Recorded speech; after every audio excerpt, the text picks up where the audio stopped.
Dati, yung contraband, tangible. It was talagang physical, yes. But now, ang kalaban, the contraband is in digital form. How much more complicated and widespread has this problem become, Edu? I sat as the first chairman of the Optical Media Board. At that time, we were always talking about the physical product, which was the CD. And it was just a matter of months before we started to realize that the law was defective. It had too many flaws.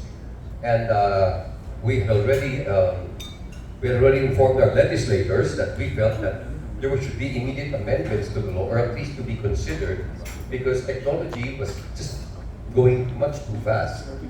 And at that time, what used to come into the country were these big replicating machines, and which cost about 20 million pesos each machine. You know, unlike these little towers, duplicating towers, which you could do maybe 10 copies every 30 minutes. A replicating machine could stamp out 1 million CDs a day. And we got fortunate because we were working very closely with the Motion Picture Association of America, the Business Software Alliance, and recording companies. I'm not sure if you ever heard of it, but it was getting so bad in our country that from London, we had these members of the Motion Picture Association of America who brought in polycarbonate sniffing dogs. They actually could smell through walls. And everybody knew about them. Everybody, including the pirates. And so there were attempts to poison their food. There were attempts to keep them under extreme heat conditions so that they will collapse. I have to admit that a lot of our raids proved successful because these dogs were very, very effective.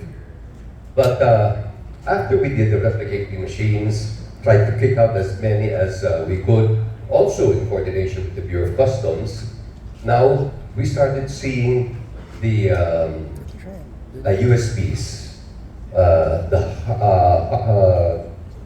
what do you call it? Thumb drives. Yeah, all the hard drives, you know, any piece that could hold any kind of audio or video material could serve as a storage point. And unfortunately, we did not get the amendments that we're choosing, so we had to be a bit more creative in conducting our inspections and eventual raids. And we were fortunate because the Supreme Court had allowed us, when we petitioned the Supreme Court, to have special courts to address immediately the problems of media piracy. Pero back then, Edu, parang only those who could afford those replicating machines could actually become pirates, right? But now, everybody who has a tablet or a desktop At that time, or a laptop for that matter, CD movies being the first one to watch a movie, you know, the quality did not matter. You know, but you could buy a disc for like 15 pesos. But the replicated ones that were coming from a master were of higher quality and cost a lot more. So people buy the cheap ones that were made from duplicating machines, and they would watch them. And that became a problem because it was all over the country. Literally, and we had to go all over the country every time we would hear about a new, how would you say, oh gosh. No, not only technology, but new centers or malls opening up to service and to sell. Because at that time, there was so much money involved. The people who were selling it didn't even have to invest. It was given to them by consignment. And all they have to do is sit down and try to sell the discs. And when the OMD would raid and confiscate, the other national who was putting in the consignment would hear for sure that they were raided. They were not charged for whatever discs were confiscated. They're just given a new batch to sell. So it was just a vicious cycle. Yeah, Kuya Kim, people always look to you to be the purveyor of truth and facts, diba? How do you feel about how this piracy issue is affecting the integrity of the television and movie industries? I think it affects the integrity of the TV and movie industry aesthetically, number one. Because when you watch pirated material, it's of low quality.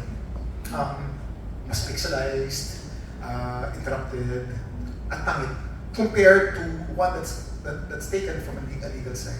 But to add on, I just wanted to add on to what Edo said. I remember the time when pirated materials was more complicated to get because you had to shell out money, you had to buy, and you had to physically go to a store. I remember the stores in the 90s and the early 2000s. Harrison Plaza, Green Hills, the basement of Makati Cinema Square, to get all these pirates. Remember? But now, What were you doing there? I was just walking around. How did you know, Kuya? I was just walking around buying some stuff, legal stuff, and then nakita ko may mga pirated. Marami pala dito, sabi ko. Isusumbong ko kay Edu. But I remember also, because I remember your term as a chairman of the optical board, that's last 3 years of mayor. And I remember that you would bring all these CDs for the local government to destroy. And they were destroying thousands and thousands and thousands of these CDs by pison. Pinipison niya, naalala ko, bulldozer, pinipison. But now it has become so simple.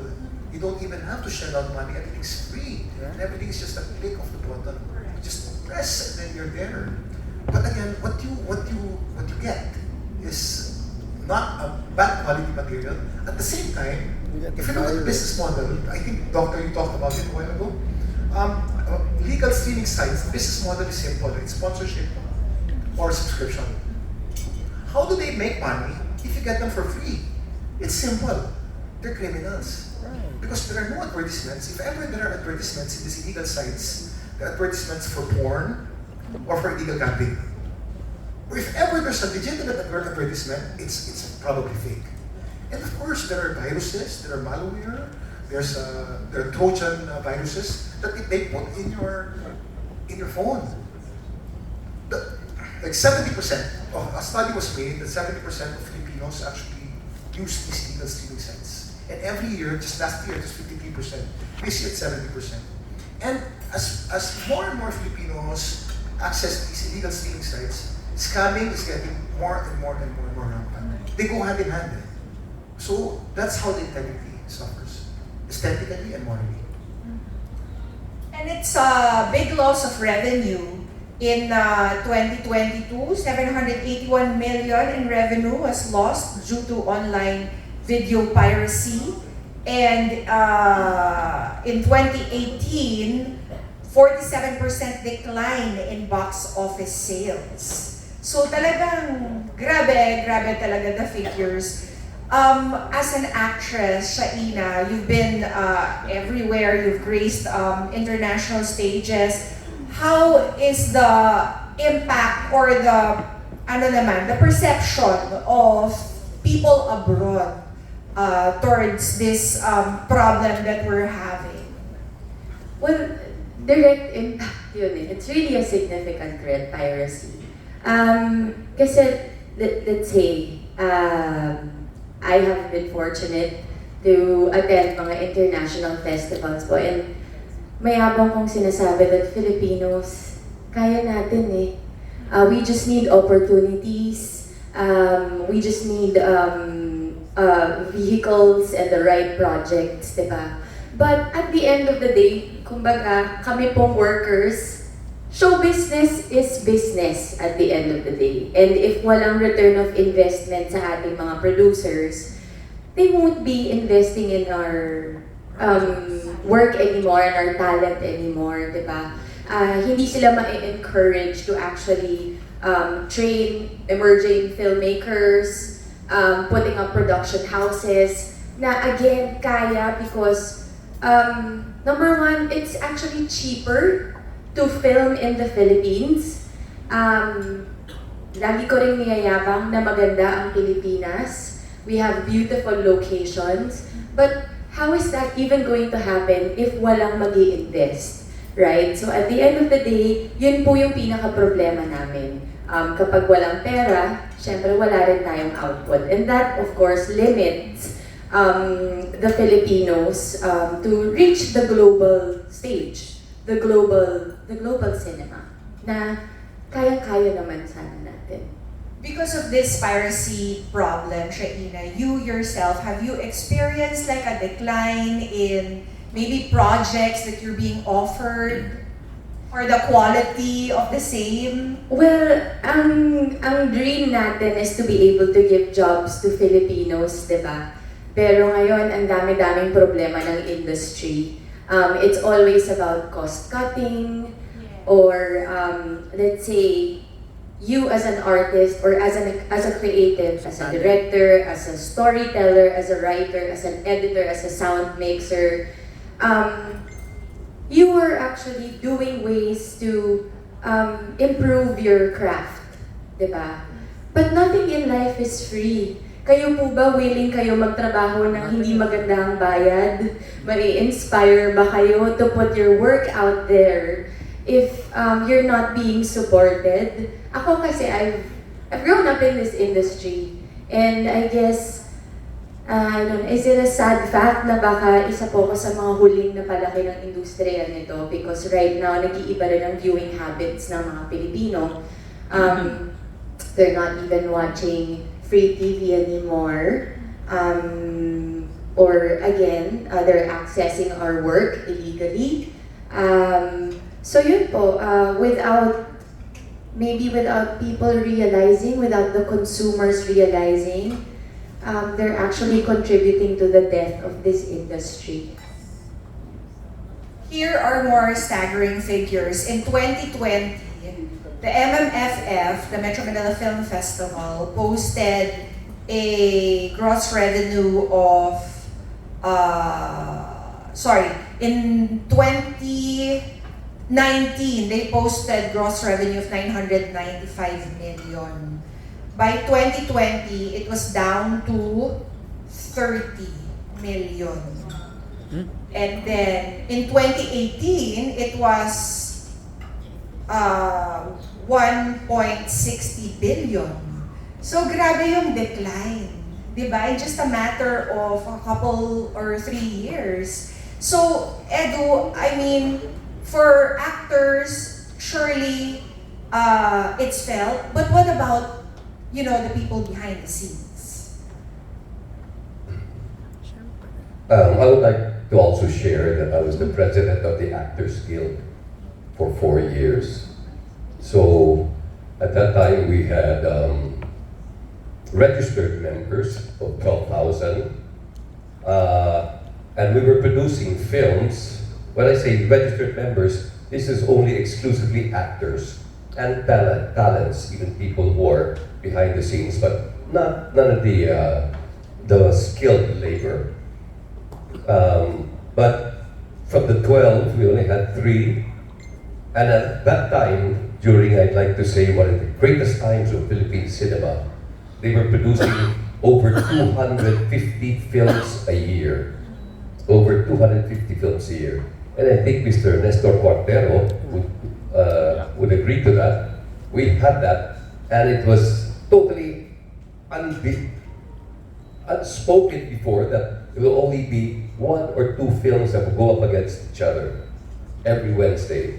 But because of the volume of films that we were making, we sometimes had 3 films against each other, and that's 3 Filipino, excluding the foreign films that were also competing for the same play date.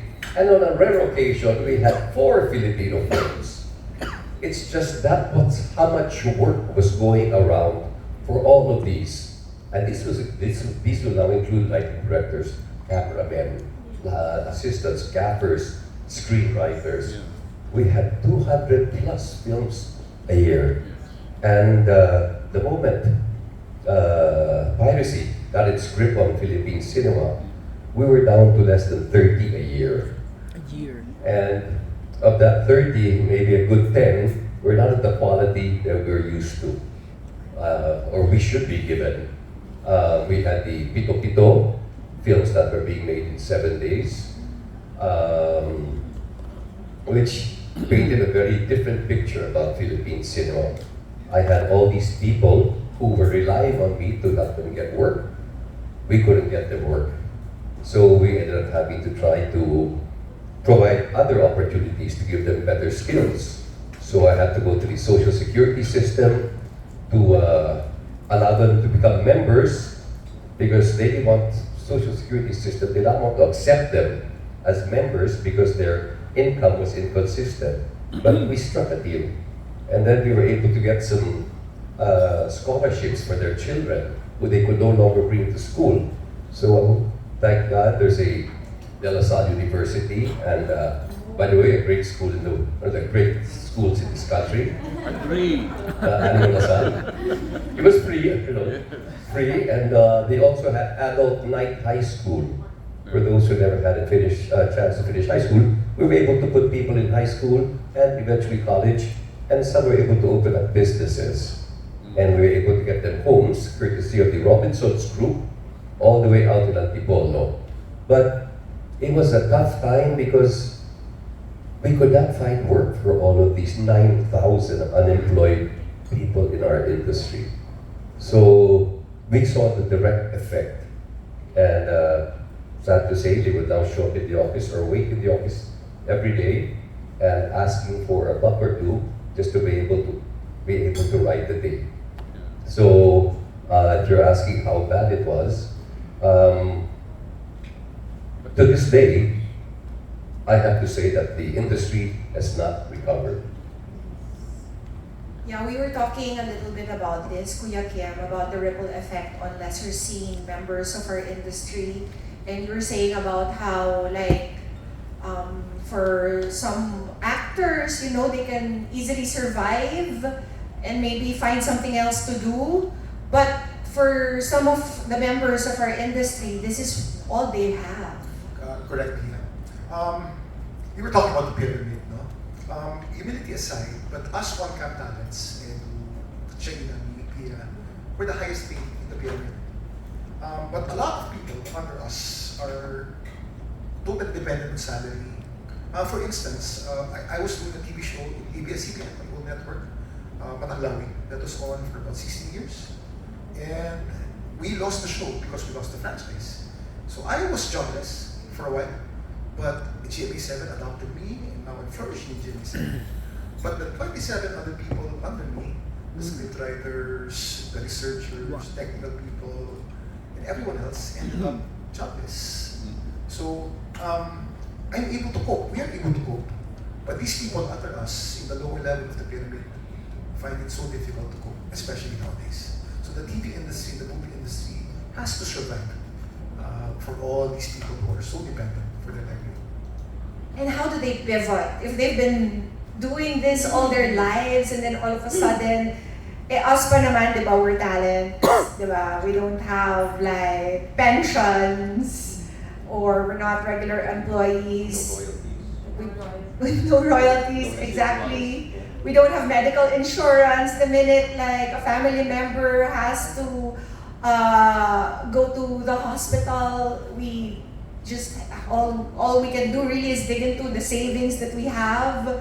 So talk to us about that, Kuya Kim, about how, you know, that's what the industry is like, right? You live for the day, really. Well, it's very difficult to pivot. No? For us naman, we can pivot by going digital. It's a totally different landscape, a totally different skill set to go digital, to be a vlogger, to be on YouTube. That's how a lot of us do it. That's how a lot of us adapt. I remember my director in Magdayao is now a Grab driver. That's how they adapt. They just have to survive. There are many ways to pivot, but survival is the key. They just have to do whatever they have to do. Shaina, how do you think this problem is going to affect future generations of actors and actresses? Will they have a chance to be in quality projects when this piracy problem persists? Well, siguro to add, no, kasama tayo dun sa no work, no pay because wala naman tayong guaranteed contract, right? So kung walang taping, walang project, wala ring bayad.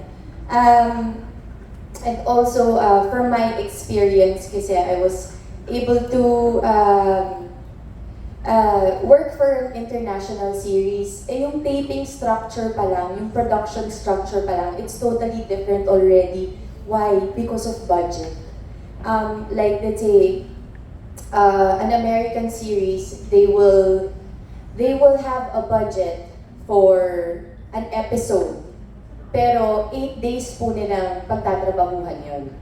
That's actually a small budget American series pa at iba pa yung mga talaga nasa States. But yung based on my experience, the one that was taping in Cebu, they brought in some of their American staff and also hired so many Filipinos. So they were taping for 8 days per episode. And I remember gulat na gulat po ako because I grew up na per episode 1 taping day or at the most 2 taping days. Yun lang yung kaya ng budget natin. And the working hours pa also, sobrang laki ng difference. Buti na nga lang we have Eddie Garcia Law now. But then growing up, kung pwede po may 26 hours sa isang taping day, nilagay talaga nila. So yun, it all boils down to that budget, and the money na hindi na willing yung mga tao to invest anymore. And also like what I said, sa exposure ko po, kaya ng Pilipino humabol and even pumantay. It's just that we don't have enough I guess, funds for training. We don't have enough like workshops for the new filmmakers because wala kang budget to put in production, dun pa kaya sa preparation, di ba? So yun po, it definitely affects us. So now that we know how important this is to curb this problem, not just for the entertainment industry, but in so many different aspects of society because of malware and identity theft that comes along with this problem, what do you guys think we should do? What campaigns and actions can we propose?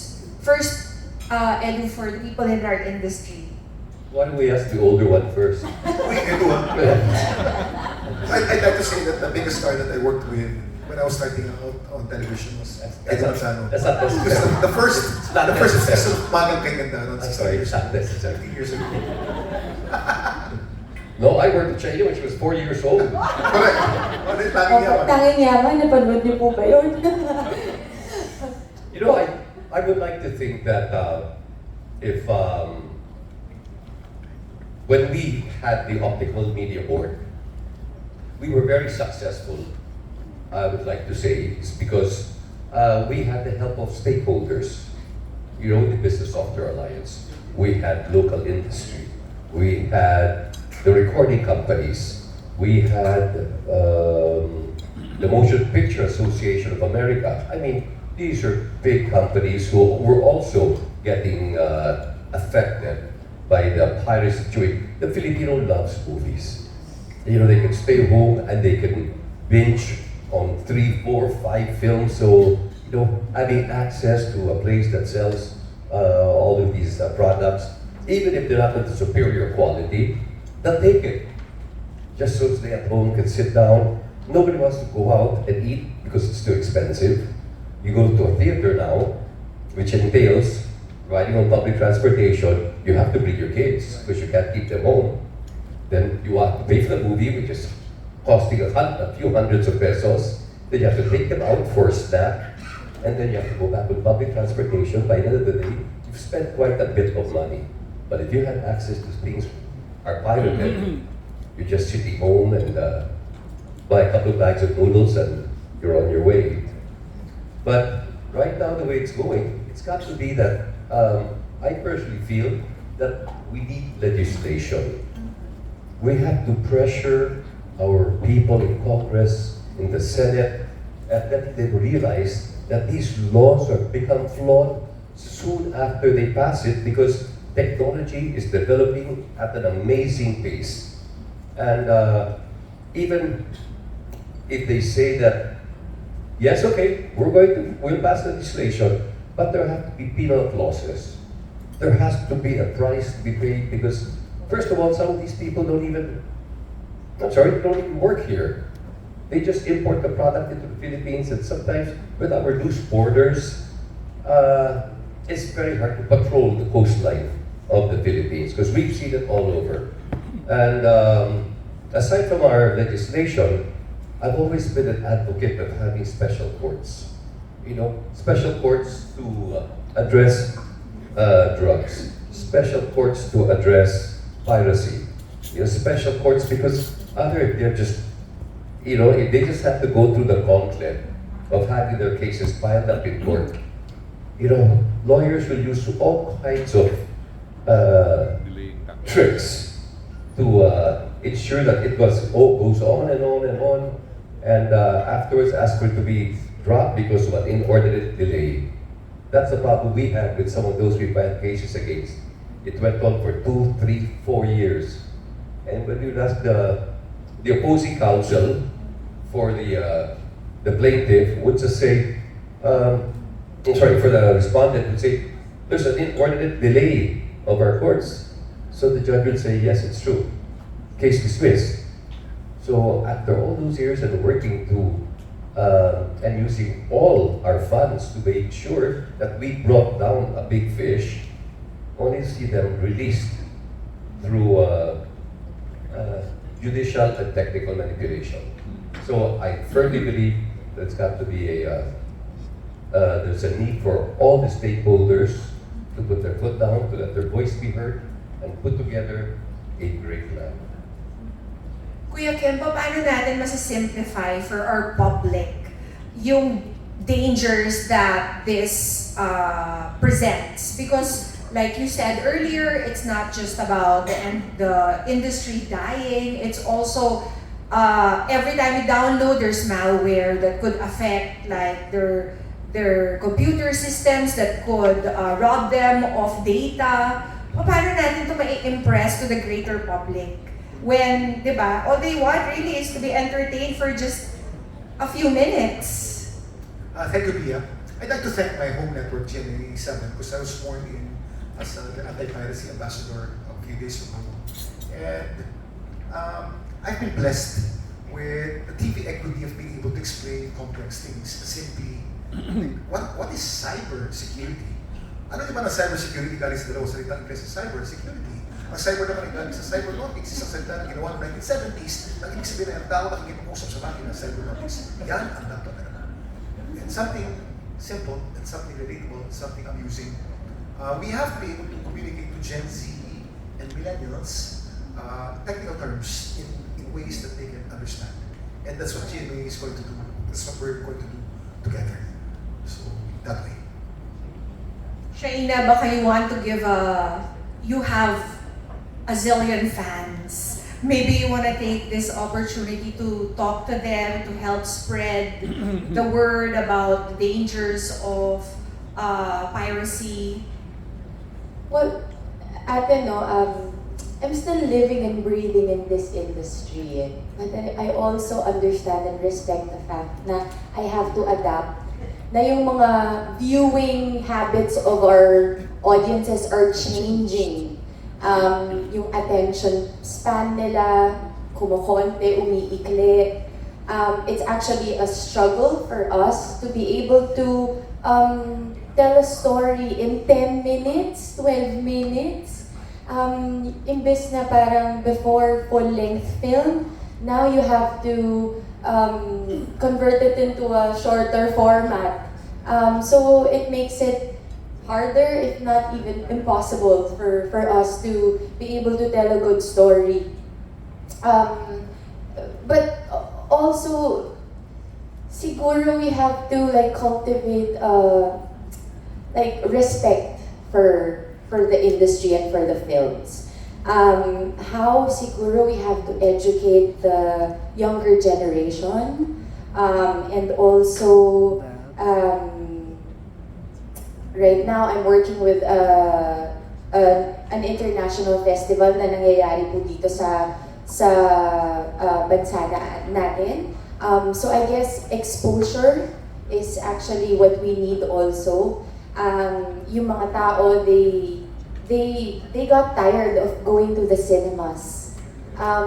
Kaya I'm very glad to be part of, you know, an international festival that brings in international filmmakers, and also encourages Filipinos to go to the theaters, go to the movies, and hopefully ma-renew yung love nila for cinema and for films.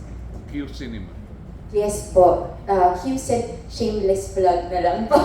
Q Cinema po. Q Cinema International Festival will be running until November 17 po. And fortunately, I'm part of the short film jury po. And I am really very proud na we have 6 entries, 6 Filipino entries, and 6 Southeast Asian entries also. So if you have time, sana po mapanood ninyo. And they have full-length films as well.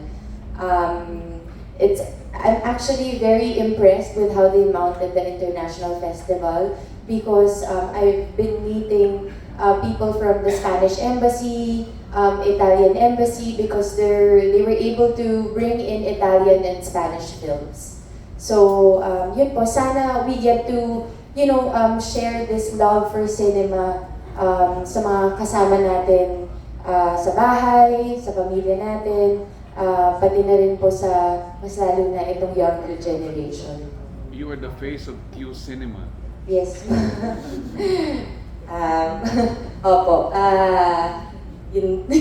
Yes po. Fortunately rin po, they chose me to be their muse for this year. So, for someone po na parang lumaki sa industry, I guess this is my own little way of helping out and spreading my love for this industry and for films. Thank you, Shaina, for lending your voice. And with that, we'd like to thank our panelists, and we'd like to thank all of you. And also, we want to thank Globe for their firm commitment in promoting online safety for all. Great day to all of you, and thank you all for being here. Again, thank you very much to our panelists and our moderator for a very